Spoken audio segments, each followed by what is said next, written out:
Yung cover up tattoo, yan, yung dating tattoo ni Boss Charles. Yan. Yan yung resulta. No CPL Natural Light. Nakalib yan sa Memo TV FB page. Busog. Yung. Ito yung dating yung tattoo. Using a Tech Product Philippines ng MLC Tattoo Supplies. Diyan kayo pwedeng umorder ng mga stencil solution, foaming, pampahid, at mixing solution. Right.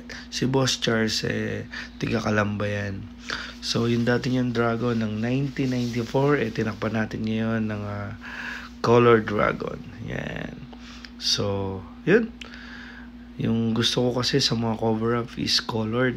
Pwede namang advanced black and gray, pero wag kayong magko-cover up ng black and gray, madumi tignan. So, pilitin nyo pa rin mag-colored.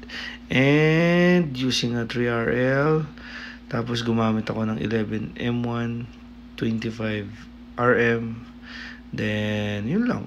More on shading tayo ngayon. RS, nililis-list natin.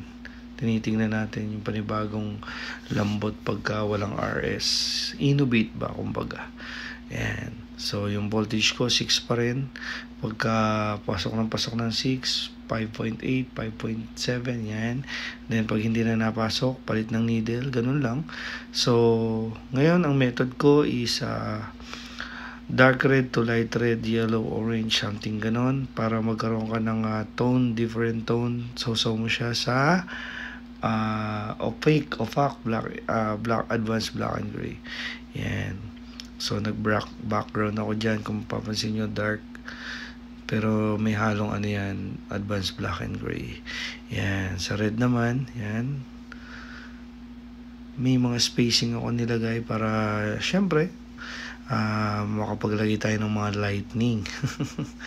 Siguro, parang lagi kong gagawin niya para maging watermark na rin natin. Diba? So, be consistent sa buhay. Babaguhin ng sipag ang buhay. Pupunta ka sa pangarap mong buhay, paggising mo, nandun ka na sa gusto mong buhay, basta sipagan mo lang.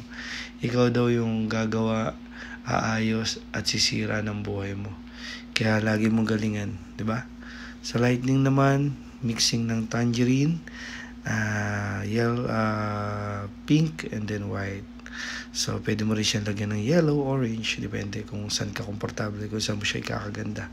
And nag-highlights din ako dyan ng white, then detail, yan. Naka-live naman yan sa Memo TV FB page.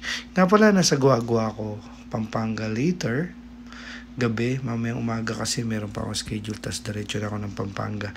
Be my next client. 17 balik, may schedule tayo, cover up ulit. And then 18, iba, Sambales naman tayo. Pwede tayong umuwi ng 18 ng gabi. Or 19, baba tayo ng San Fernando. May schedule tayo dyan. Or 20, kay Josh Pittman. So, 21, kay Alfonso Light. Then 22, lipad kami ng Hong Kong hanggang 27. 28 flight pa uwi. Ang hotel pala namin dyan sa North Point, Hong Kong is yung Homie Inn.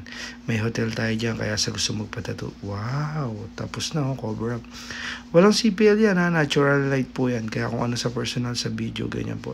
So, order ako ng CPL para mas ma-recognize, ma-emphasize yung bawat detailed. Pero lahat po ng ina-upload ko, natural light po yan. Kaya mas maganda po yan, lalo na kung may edit pa. Kaya sa lahat ng gusto magpatato, PM lang ho kayo. May always on the go 24/7. Who's next? Don't ask my place. Where's is yours? Kasi from north to south, east and west, kaya katang abutin. Kasi kargada tayo ng pangarap.